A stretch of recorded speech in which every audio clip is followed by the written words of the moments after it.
Real Estate Rockstars, this is Aaron Amuchastegui. Hey, you've probably heard about the mastermind that we hosted in Austin over the last 4 years for all of our podcast listeners. And this last March, we had a fantastic time, a bunch of amazing speakers, and great fellowship. Well, I wanted to take some of those speaker talks that we had and release them to you guys here on the podcast so you can get the value that our members got when they were there, and also make you think about maybe joining us next year. So we've just released the dates for next year. It's February 25th through 27th, and we're only selling tickets for the next 30 or 40 days, and then we're going to lock down the orders, and so we can start, sending out the value ads for all of that. And if you end up joining the podcast mastermind, if you end up signing for the mastermind, you get to become a part of our private Facebook group, our private circle app, all sorts of referrals between different people.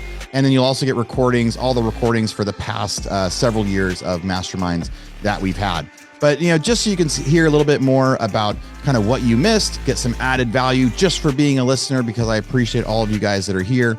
Here is one of the clips of that, or here's one of the, 45-minute talks. I hope you guys love it.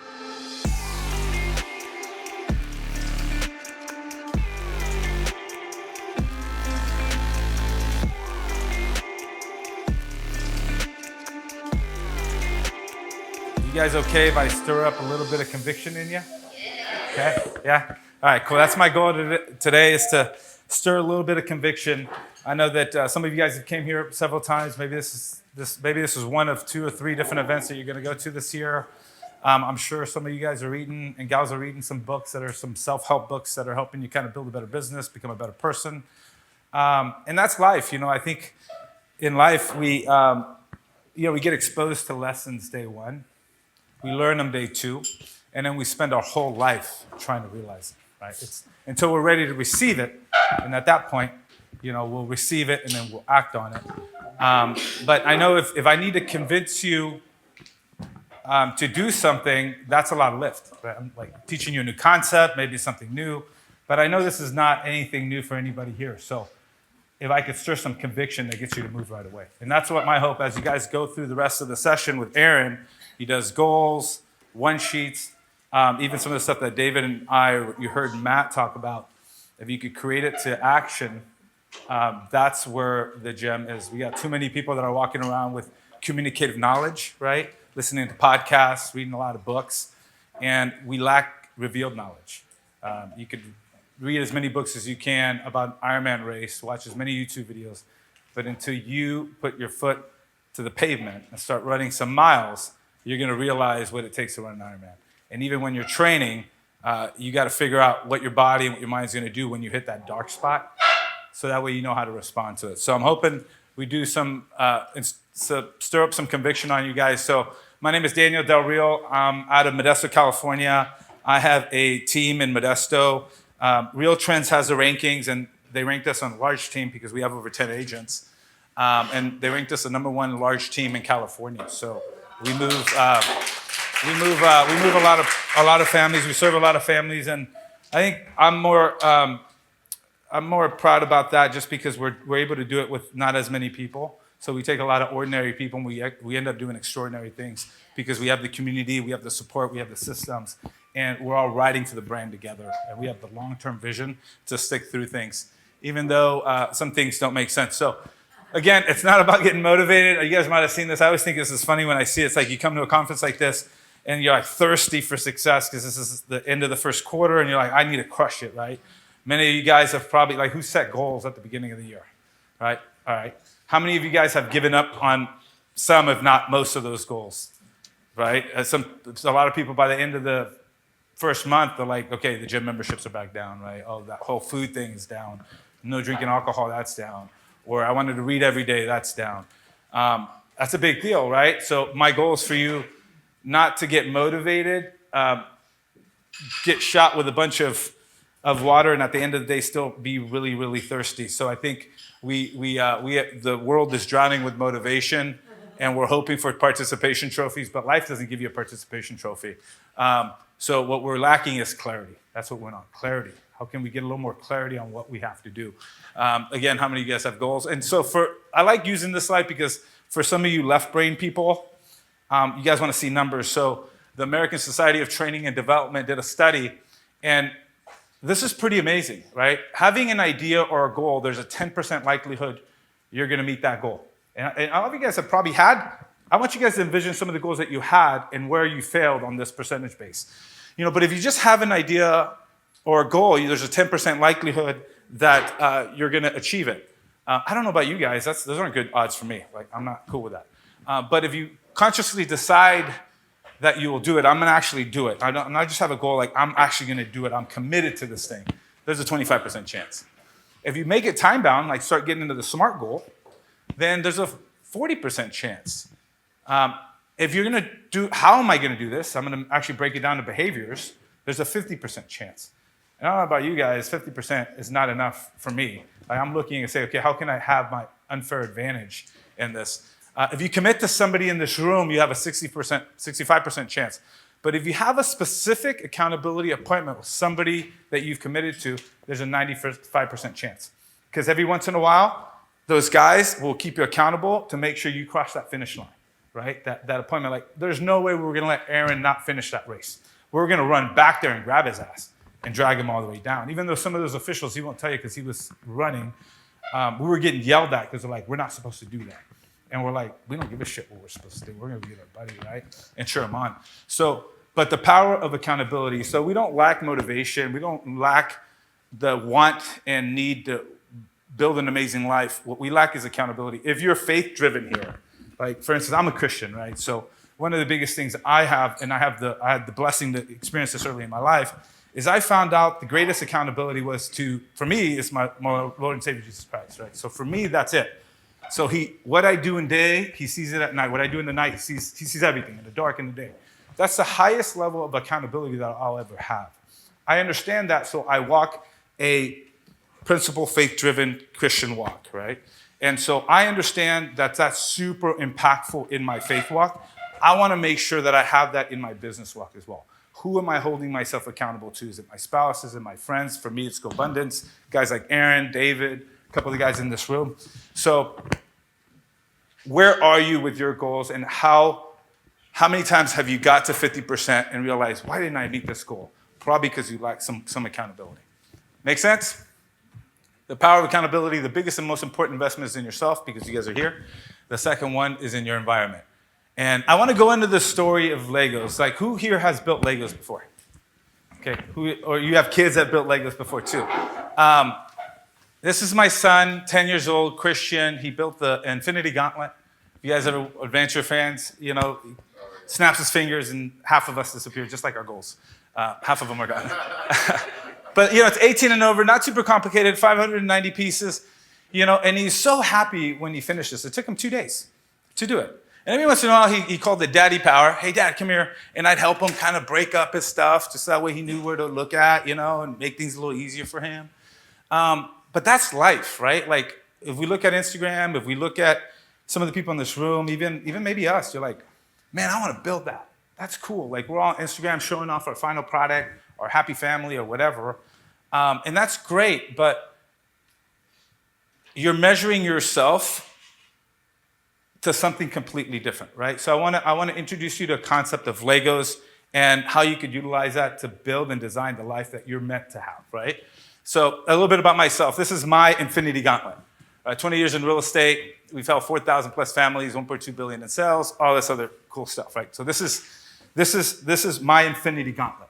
And I could sit here and say, look, this is what I've done, but I'm like, okay, let me show you and help you get some clarity on how you guys can design your future life. It might not be this. It might be something completely different, right? So, but as Aaron says, we've done Ironman races all over the world. We've taken families, my work family, to go build houses in Mexico. I think we've given away 4, going on 5. We've done interviews on stage with GoBundance. We've interviewed Richard Branson. You guys heard of Richard Branson? At Necker Island, at his island. Super cool experience, super cool event. My 10-year-old son in New Zealand jumped out of a plane at 10. This is Aiden right here. I think he was 10 years old at that picture. Jumped out of a plane at 10 years old. Anyways, we've done a lot of cool stuff. And again, this is my Infinity Gauntlet, right? So how is it that I'm able to achieve what I've achieved? I'm no smarter than anybody else, right?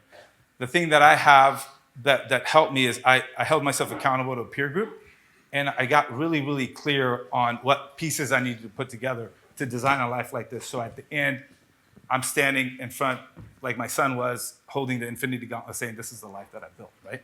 So, okay, let's talk about that. Okay, so here's some. Even with real estate, this is some investment stuff. I mean, I have 163 doors, 44 streams of income, 4 businesses, 43 million in assets, and not bad. $400 an hour is what my money generates for me, just naturally, right? Again, another infinity gauntlet. How is it that I was able to build this?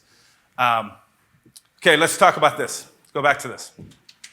So if I were to ask you guys a question, so this Lego set, the infinity gauntlet, if I went to MIT and I said, I want 3 of your brightest and smartest students at MIT, and the dean went up and got me 3 of the brightest and smartest students, and then I had my 10-year-old son, and I'm like, look, you guys are going to compete against something. You guys are going to both build the infinity gauntlet. You're going to have all the pieces. Every single piece is going to be available, just like we all have a lot of the same resources, dealing with the same market. You have the same access to the same CRM, same masterminds. It's whether we decide to put pieces together, right? They're going to have all the same pieces, and you're going to compete against my 10-year-old son. Whoever builds it first or fastest wins. The only difference is the 3 of the smartest and brightest kids at MIT are not going to have instructions. I'm going to open up all the bags, put it all in the bowl. They're going to have every single piece. Not one piece is going to be missing. They're going to have the visual of what they want to build. Everybody has a visual of the life they want to build. Maybe it's something like, hey, I want to travel the world like Daniel. I want to homeschool my kids. I want to build an amazing business. I want to have a bunch of different revenue streams. We all have that aspiration, right? Just like they have the visual, now they also have every single piece. Not one's going to be missing. And I put them against my 10-year-old son, building a Lego set with all the same pieces, but he has instructions. Who do you think would win? Son. Why? I mean, he's not as smart as these MIT kids. Roadmap. Huh? Got the roadmap. Roadmap. Got instructions, right? It's pretty cool. So let's talk about instructions. We don't lack motivation. We lack clarity and instructions and accountability. That's what we lack. If you're reinventing yourself every single year, you're like, why is it that I'm not making improvement? I could almost guarantee you it's behind either you haven't spent enough time to get clarity, you haven't spent enough time designing and building your goals. Like, how much time are you actually spending building your goals, right? A lot of people don't spend a lot of time giving yourself specific instructions on what it is to do. And then, or you have all that, but then you don't have any accountability, right? You give up on yourself. We're such good salespeople. We always sell ourselves short, always, right? Why we shouldn't be doing certain things, right? Why is it? Okay, this is what the infinity gauntlet looks like, right? So what? It starts with a base, and here's page 4, right? Step number 1, 2, 3, 4. Does it look like the infinity gauntlet? It doesn't look very exciting either, huh? All right, let's go. Let's keep going. How about, let's go further. I mean, page 21, page 26, page 28, page 23, page 24.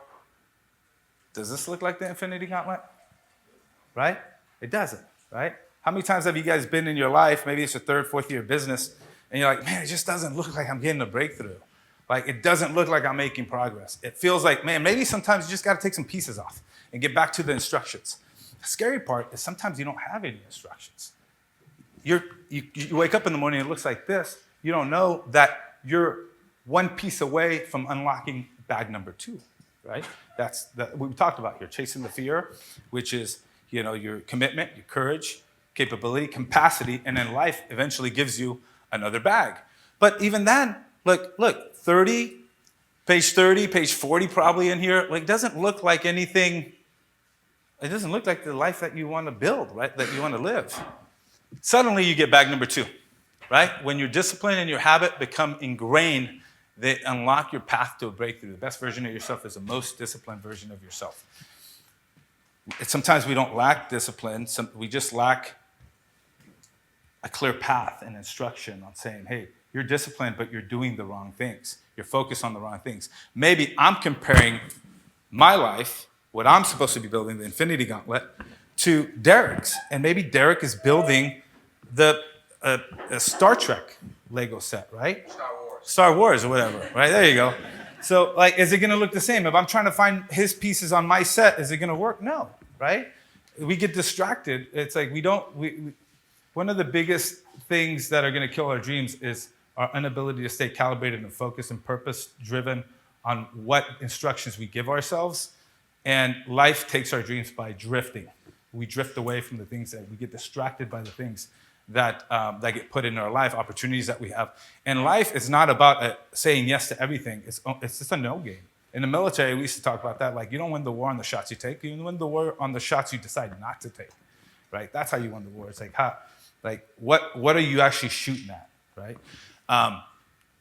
And then we go to the 4 C's. Goes back to your capacity, commitment, capability, and courage. And then sometimes it looks like this. Like, this is how many times has your life looked? So for instance, bag number 1, bag number 2, 3, 4, these are all different labels of capability. Maybe bag number 1 is your first year in real estate, 30 sales, right? Bag number 2, all of a sudden you hire your assistant. You find your new level of capacity, capability, and you find that mastery, and you unlock bag number 3, which is maybe your first investment property or your first buyer's agent, right? And that's what life is as you follow instructions, it keeps unlocking new levels for you, and it keeps you excited again. It also keeps you disciplined and focused on what it is that you're actually building. Just like you say, 3 of the smartest and brightest kids at MIT can't beat a 10-year-old, and the only thing he has clear instructions. How many of us have failed to give ourselves clear instructions on what it is that we want to build and do? Right? Okay, so, and it looks shitty, right? So like when I was first doing it, I was misspelling a bunch of stuff. And actually, I think this was the wrong one, but it's okay. We'll just run with it. So what you really want to do, like, okay, so you want to do 30 transactions. Like what you're really saying is, I'm a business owner, right? Like we have 48% referral business. So if you want that referral business, what you really want is, I want to be trusted and remembered. You want to lose 20 pounds, I want to be healthier, I want to read 2 books, I want to be a reader, a runner. These are more identity-based goals. Like what kind of identity do you want to have, and how do you give yourself clear instructions? So now if I go back, and actually, can you grab my journal that's sitting right there? There you go. Bring it up here if you can. So this is what clear instruction looks like for me over 10 years. This is my clear instruction. So every year I look and say, okay, what kind of improvement do I need to have to be, for instance, so one of them might be, I want to be a better father, right? Well, what does that look like? I want to be a better husband. What does that look like to be a better husband, right? What does it look like to show up a better person? I can't say I'm going to do all these things and at the end of this year I'm going to be a better father. No, the world's going to validate you by how you show up. Eventually your wife is going to say, man, you're an amazing father. Or your kids are going to, whenever things get tough, your kids are going to come to you for advice because of all the time and all the Lego pieces you put together in that relationship with those kids. So this is what mine looks like. Even this year's journal. So this is my this year journal. As you can see, it's all clear instruction, right? Are you failing to give yourself clear instructions on what it is you want to do? I carry this all the time. Anytime I find myself drifting, I recalibrate to what I initially envisioned and what I wanted to accomplish, right? Okay, so let's keep moving this along.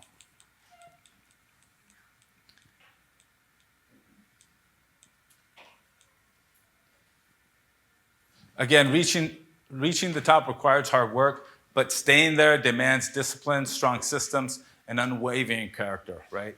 It's okay for you guys to have a successful year. That's great. What does it take for you to have 2 successful years, 3 successful years? Like you don't want to plan a life to win once. You want to build systems and support and accountability around you to constantly keep winning. And if you talk to somebody like, LeBron James, right, or anybody that's achieved, like even say Tom Brady, one of the greatest, how was it that he won so many Super Bowls, right? It's hard to win once, but to keep winning, that demanded character and a strong system and belief, right, for him to keep winning. So you also don't want to build the life that just says, hey, I just had 1 successful year.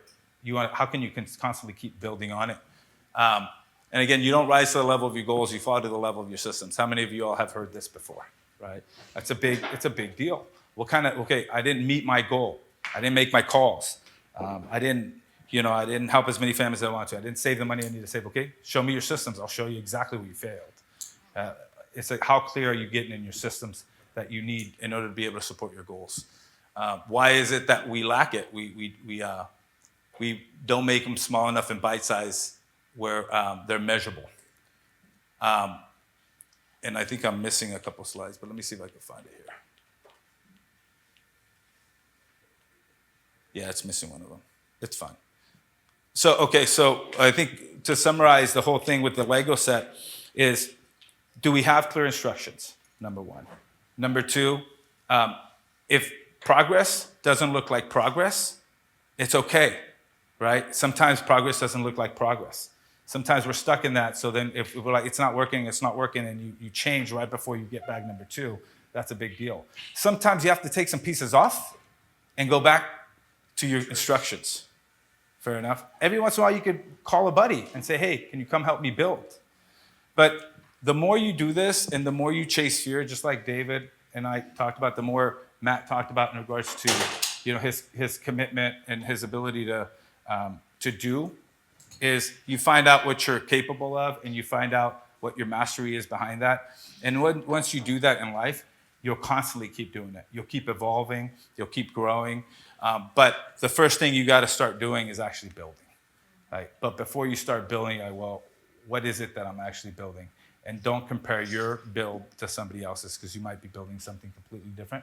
And the only thing you're doing is stealing your joy away from your own life, whatever you're building. Right. So I think that's what I have. And here's some of the. This is what it looks like for me in regards to goals. So this is kind of how my goals look like, right? So you can see this is kind of towards the end. So you can see what's green is the stuff that I've already done. What's red is the stuff I didn't do. I don't do all my goals. Sometimes if I hit 80% of them, I'm happy. But one thing I'm not going to forget is I'm not going to get lost in a distraction, right? If it doesn't line up with the stuff that I created, then I just don't do it, right? If it doesn't align with my priorities, then I just won't do it. So here's an example of another sheet of goals. Here's another one here. This is health, intellectual, lifestyle, environment, investments, and then some of the grading stuff. So I would do this with my team. I was doing this a lot with my team as they were getting into their goals is, what's the point of winning the career side, right? So think of a presidential election. It just happened, right? What's the point of winning the governor's seat if you lost the presidential race, or if you lost the Senate seat, right? So what's the point of winning in your career if you lost in your family or your relationships or your spiritual walk? So this is out of Atomic Habits. We just created a fun grading thing, and I could share this with y'all, where every Sunday I would have my team look at their stuff and say, I want you to either say yes or no, and answer the question, if I did what I did this week for the next 52 weeks, would I be where I want to be? Did I honor the life I was trying to design? And if it's a yes, hit yes. If it's a no, hit no. And the goal is for you not to be at 100%. But what? Did Trump have to get 100% of the votes? No. He had to get a slight majority to be able to win the race, right? I think for us, it's the same thing, is we also have to celebrate some of those victories. And so a lot of people here are running away from a previous life. Like sometimes it's trauma, saying, I just don't want to be poor. Or I don't want to be stuck at this W-2. I want some freedom. But sometimes when we're running away from something, we don't really know what we're running towards. If you get really, really clear what you're running towards, then that's a person that's more purpose-driven. And I'm telling you, they're going to get there a lot faster, right? So what are you doing spending time visualizing what person you want to be? What kind of behaviors do you need to have? So in 3 to 5 years or 10 years, when you meet these goals, you recognize that person when it gets there, right? And you ask yourself, like when we do this, did I honor the man? Did I honor the person that I was, or am I honoring the person that I want to become? If the answer is yes, then hit yes. If it's no, then it's no. So this is a nice exercise that we do with my team. And then I don't know if this is going to play, but it's not really a big deal. But this talks about the domino set. How you do. Does this play? Yeah, it might not even work. Don't even worry about it. Just leave it. So the concept of the domino. Have you guys heard of the domino effect? Right? It's like, how do you knock down these big dominoes? Like, there's no way. Like, I bought a $10 million apartment building. It was 72 units, townhouses, great property, right? Great debt. I can't imagine taking this domino down. But that domino started with Daniel 20 years ago when I bought my first property. And I was making $50 a month. I thought I was making $50 a month on a rental. 5 years down the road, I realized this thing was vacant so much that I was actually losing money on it, right? But the lessons I learned knocking down this small domino, and I kept knocking and lining up small dominoes, that, little did I know 20 years after, all the momentum would line me up, and I'd sell a lot of these properties to be able to knock down a really big domino. So many of us want to knock down this big domino, but forget what Matt talked about, the momentum that we're going to need to be able to knock all those dominoes. And it starts with all the little tiny things that you do every day. It starts with you guys not getting distracted and discouraged when progress doesn't look like progress. It takes you guys having an absolute clear picture of the person you want to become.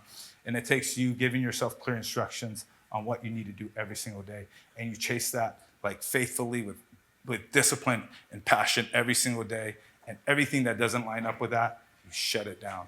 In the military, we used to talk about, because I was security forces, so all we do is clear buildings, right? We were in line, so like if we clear buildings and you're in training or whatever, they'd always say, hey, look, you'd visualize and train it and train it and train it. So it's subconsciously just, when shit started going off, you just reacted muscle memory, right? Your muscle memory would just go. And so we would always say, at least they would tell us, is the person that can't silence the gunshots is the one that's going to get themselves killed or their friends killed. And so when you think of that, it's like, look, you have to rehearse and know exactly where you're going, that if shit starts popping off, that you subconsciously keep moving, but you have to trust the person ahead of you and the person behind you. And when you stop, maybe they'll say, go, go, go, and you'll keep going. But we have to visualize that, and we have to subconsciously understand what the next step is going to be. Because in life, we have a lot of gunshots. It's the market, social media, it's an election, it's interest rates. Are we stopping and being paralyzed by it? Or do we have a clear enough vision and plan? Are we rehearsing this well enough that we go into muscle memory and start acting? And do we have people around us that are willing to tell us to go, go, go, that have our 6, that have our 12, that understand the mission and are willing to call me up, not call me out? To say, hey, dude, you said you want to be healthy, but I see you drinking every night. You say you want to be a great father, but like, what are you doing? You're going out clubbing every single night. Like, those are the people that understand your goals and are willing to step up, call you up, and say, you got to shut down those gunshots, right? And I think there's the distractions are the things that are going to carry and are going to kill a lot of our dreams. So anyways, and just like Aaron said with Ironman racing, think about the Ironman racing, because I know some of you guys are thinking about potentially doing it. You're going to train 500 hours, 500 for Aaron, 8 hours, right? For other people, maybe 5. But let's just go with 5 hours, right? So 500 hours for a 5-hour race. Think of that in life. All right? So how much time and training are we putting in for the 5-hour race? What happens at the 5-hour race? People ask, hey, are you ready for an Ironman? You ready for your Ironman? I'm like, it's like saying, John, are you ready to get kicked in the nuts? Right? Who's ready to get kicked in the nuts? Nobody is. Right? I was like, I'm never ready for an Ironman. I am prepared to execute. I'm prepared to take down the race at my level of discipline and preparation, right? So I'll have a plan. I'll execute the plan. And so people would say, where do you go? Like, you're running. Sometimes the full Ironmans are like 10 hours, 11 hours. Where do you go when you're running? I'm like, I don't know. I check out. Like, I go to this really dark spot. But really, when I think about it, I don't. Your brain is telling you, what are you doing? Your heart's saying, you're an idiot. Your legs are saying, like, you're stupid. Like, what's going on? Everything is working against you. And that's why training is so important, because when your mind, your heart, and your body are telling you to stop, your body takes over, or no, your training takes over, and you go into subconscious competence. Like, I got this, because I got 500 hours of training. And part of training is, we think, like, not every training day is a good day, right? It's like, and guess what? When you're training, to understand what your body's going to feel or do when you hit a wall, guess what? You got to find that wall. And in training, you got to find it a lot. That means your body's going to break down during training. And you're going to have to figure out what your body's going to do and how you're going to react to it. So in a race, and everything's telling you to stop, you go into muscle memory. And you're like, where do you go? I don't know. I go into the spiritual level, because my just like my faith walk, am I ever ready to get challenged morally? Are you ever ready to get challenged in your relationship with your spouse, right? You're having a couple of drinks, you're out and about, somebody like starts flirting with you, and you're like, well, you're going to respond based on the level of preparation and time you spent on the relationship with your spouse. How does that look like on your goals? I'm going to tell you whether you're going to succeed or not. Nobody's ever ready for a challenge like this market, but you're going to execute at the level of preparation you put to face a market like this, right? So we're afraid of the preparation. We're afraid of what that looks like. We're afraid of what the behaviors we need to have to be able to respond the way we should be responding when we do get tested. Cool? That's all I got for you guys. So thank you guys for your time. Appreciate that.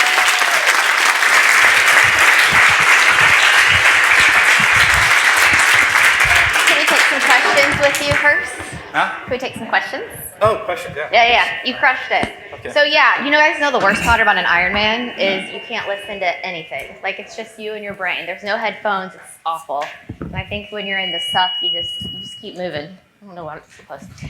Okay, so I love that. Where are you running towards? I think that's so impactful, and I think it's something that we always have to think about. Here, Daniel spoke, and we were all just so impressed. And Elliot actually said, "Hey, Daniel, can I come spend the week with you?" And he graciously, whose time is worth $400 an hour, said yes. Like that's the power of this room. Like that's insane. So I talked to Elliot last week on the phone, and he said, "Man, I can't wait to." I mean, he was supposed to go right after him, and he's like, "I'm just so nervous to go right after him because he's like just everything." And he literally said, like that week changed my life. And he was the one listening to the Uber, listening to the podcast. And last week when I talked to him, he has like $250 million of new construction under contract. Yeah. And that's something he picked up because he went and he saw what he was doing, the systems that he was putting in place. And he took that and he ran with it. So I think that that's just the really cool thing about this room. If, everybody's willing to share. So if you see something you like, ask somebody and get accountability partner, all the things. So, all right, what questions do we have for Daniel? Now, I'll add a little bit to that because I know some of it, you guys, mentorship is so important, right? Right. And, but I think some people also get it wrong. Right? So if I were to say, financial advice from anybody, you get full access to anybody, who would you go to? And most people go to like the smartest dudes. I'm going to go to Elon Musk or Warren Buffett, those guys, right? Those guys ain't going to tell you anything other than bumper sticker quotes, right? Because they're so far beyond where we're at. So I always say, look, the best mentor is the one that's probably 5 years ahead of you, because they can still tell you how the blood tastes in the mouth, right? They can tell you, hey, this is what I did wrong. Like when they're so far removed, you're like, man, I can't. They're so removed, and they can't give you any advice. So, like some of the people here, like if you're doing 30 sales, 20 sales a year, and you're like, I want to do 100 sales next year, look for the agent that's doing 100 sales. That's who you go shadow. Don't go shadow somebody that's doing, 500 a year. They're probably not going to give you as much practical stuff that you could actually digest. So anyways, that's something that I always... Yeah, I think it's really good point. Yeah. Cool. Any other questions? Charlie Brown in San Francisco. Great presentation. Thank you again. You said you do a lot of this work with your team. How do you get your team to buy into as a whole on your systems and keeping tracking like that? Because good question. I think it's easy to buy in when they see the leader embracing hard every day. Embracing what? Embracing hard every day. Right? If they don't see me like, I'm not telling them what they should be doing, but not doing it. Just like the conversation we had about our kids, right? They see my journals every day. Like there's a couple guys, I have my Bible, I carry it with it every day. I carry it with me. It's been 5 years I haven't not left without my Bible somewhere. And in my office, it's always on my desk. Get out, got it in my back, put it on my desk. And I don't have to say anything else. And I shit you not, if you go to my office right now, 2 of my guys have their Bible on their desk right now. It's by doing. They see me do it. They see me live it. They see me chase and take down these giants. They believe because they see, because I'm leading from the front. And maybe I led from the front a little too long, step back a little bit. So now I can mentor them a little more. But it's hard for them to follow. David Green and I were talking about faith. And my wife is super alpha. She's like, oh man, she drops F-bombs. She's like, John, she's legit. she's awesome. Yeah, but she's super submissive to me. And people are like, what do you mean she's submissive to you? There's no way a person like that would be submissive to me. I'm more passive. Like she's the one that I'm like, oh, I'll take care of the tab. She's like, no, F that. We're going to split it, right? And that's just the way she is, right? And because she's always watching my 6. And so, but the reason why she's submissive to me is because she sees I'm submissive to our family, to my faith. I got a vision that's clear enough. And she sees me, my marching orders every single day. She sees me prioritizing the family. It's easy to be submissive behind a person that has that much clarity and purpose and walk. I'll follow that person every day. If you don't have that, then they're not going to follow you. But I don't see your clarity. I don't see you walking this, right? So you have to live it firsthand, and then they'll do it. It's the way I've done it. Yeah.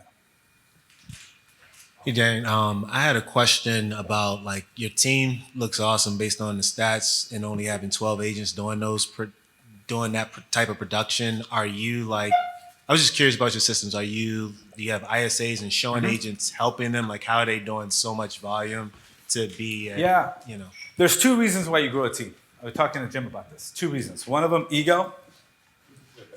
2 of them is necessity. If you're in it for the ego, man, you better check out because it'll humble you really quick. Necessity was for me. So there was a point where I got the 20, 30 size and 100 size and 150, then 200. I needed this help. So there's 5 things in my world that I needed to do, and it's the same 5 things I want my people to do only. And I built support staff around them to make sure that they only do these 5 things. It's number 1, and sometimes it's the most important, skills. Activity. Remember we talked about activities, behaviors, and all that stuff, the skills. Skills, time and skills. The second thing is lead generation. Third thing is lead follow-up. The 4th thing is negotiating offers. The 5th thing is meeting with clients. Those are only 5 things that my team should be doing. Everything else gets handled by administrative work and the support staff. If you're really looking to build a team, there's the thing that I call class, right, that you need to have. When I talk to a team leader that's struggling in their business, it's because they're missing one of these things. And it's culture, leads, accountability, systems, and support.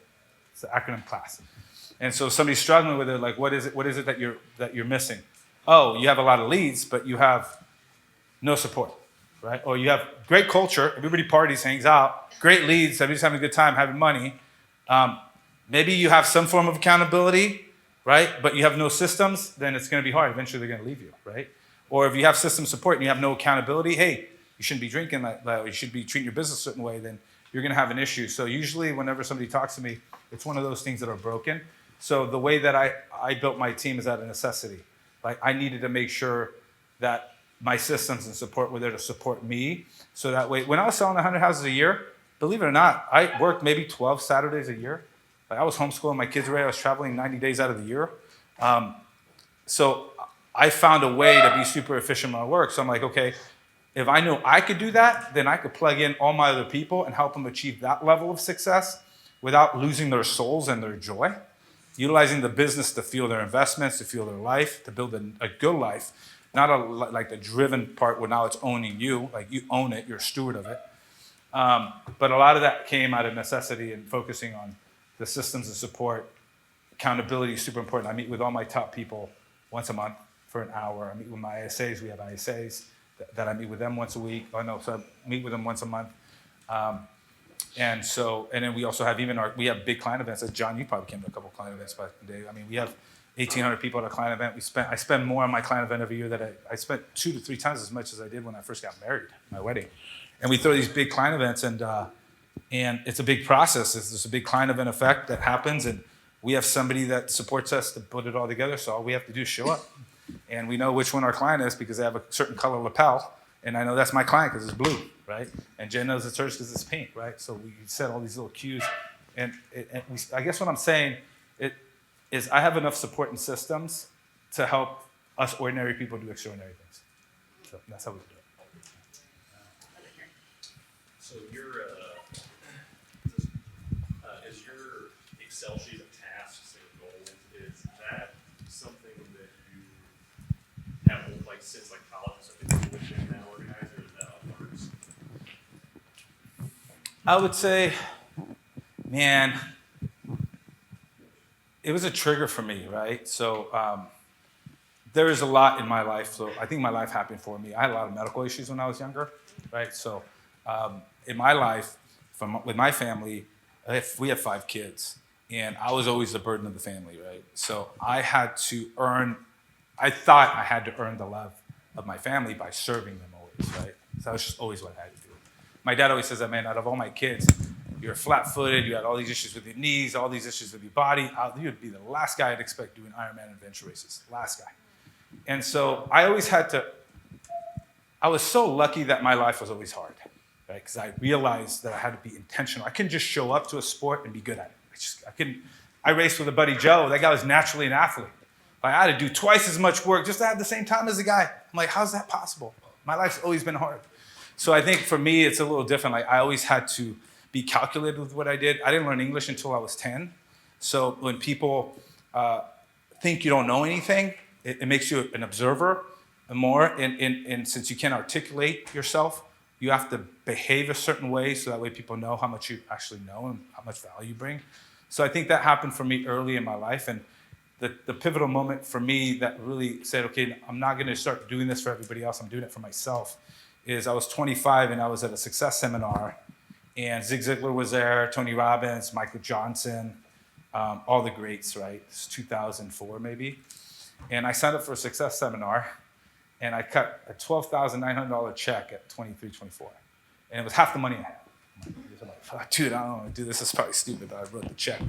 And they helped me get a clear vision of my future. I swear that when I went through that course, it was like a year program, they made me visualize. I swear I saw my son and daughter. I visualized them. And I did a vision statement that I still kept. I actually read it to David 5 years ago when we were in Aspen, I think. We were at an event. And I pulled up this 5-year vision, and I read it. And I'm like, I remember it was so simple. It was like, I want to have $3 million of portfolio, and I'm going to do this by serving as many people as I can, adding value to people, building relationships. And I read that over and over and over. And then fast forward 15 years later, I should have dreamt bigger. I was always just very clear on where I wanted to go. And even I think on one of those things, I said because I was doing some stock trading, 2-day trading. And I said that in my visualization, I remember I was driving the sports car, and the license plate was a ticker symbol, probably because of the Wall Street movie with Jordan Gekko. But I was young, so anyways, I visualized it, and I just went to work and started like investing here and there. And there was a time that I kind of stepped out of it. But anyways, last year I sold a company called Palantir, and I think we made $500,000. And I didn't buy the sports car just because that's not my forte. I bought a property, but I did buy a Cybertruck, and the ticker symbol is PLTR1 from a vision that I had 20 years ago. So anyways, I think I was just fortunate that happened to me early in my life, where I always had to add value to things, and things just didn't come easy for me. But the moment my life changed is when I wrote that check, and I visualized what I wanted out of life, and then I just went to work pursuing it. Yeah. Topic to, does your entire team do that too? What's that? Does your team do that as well? Yeah, so every year we go, actually I'll share it with you guys. It's actually here if you guys want to scan it. You can download it probably. So this is, oh yeah, right here. I think if you guys scan this code, this is our DRG Life by Design Commitment Workbook that I take my team through. It goes through limited beliefs. Like, Matt said limited beliefs. I think limited beliefs are so important. And where's Green? Green's not here.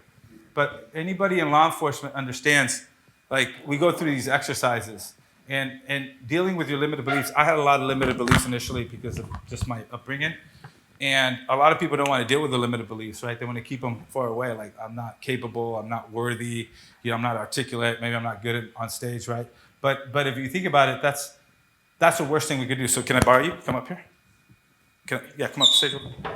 So this workbook takes you through this whole exercise that I take my team. And one of the most important things that we do, we talk about limited beliefs, right? So you're my limited beliefs, right? Hey, you're not worthy, you don't know English, you're not smart, you're not athletic, you're not successful, like you're an immigrant, like you're not my parents didn't become citizens until 98, right? So there's a lot there.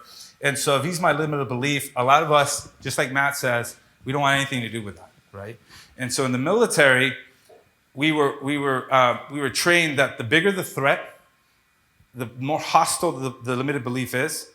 Instead of doing what everybody else wants to do to stay away from it, we needed to get really, really close.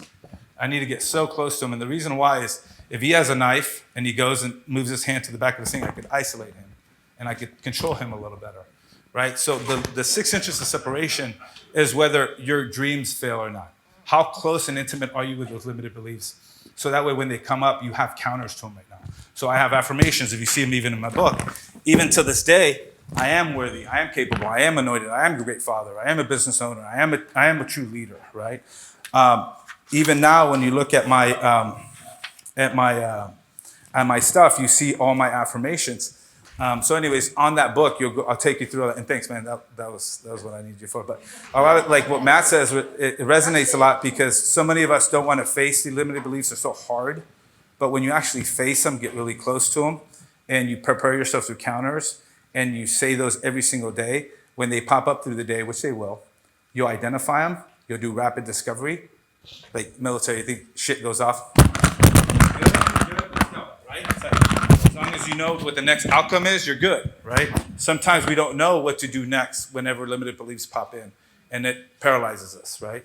So arm yourself with affirmations to be able to move forward and isolate the threat. So anyways, that book goes through limited beliefs, it goes through the goals, it goes through budgeting, goes through a one sheet, it goes through a bunch of stuff, and if you scan it, it actually is going to take you to a bunch of pages where it actually shows you a bunch of examples of limited beliefs and stuff like that. So, yeah. Well, he is an amazing human being. Oh my God. All right, Real Estate Rockstars. So hopefully you guys loved hearing one of our speakers from last month's mastermind. If you are considering joining us for next year, now is the time to sign up. We're only going to have ticket sales for the next 30 to 45 days. And after that, we cut it off so that way we can focus on providing value and not selling tickets. So for the event this next year, February 25th to 27th in Austin, Texas, if you're interested in getting a ticket, you can go to realestaterockstarsmastermind.com. And if you want to chat with me about anything, as always, come find me on Instagram at Aaron Amuchastegui. Thanks for listening.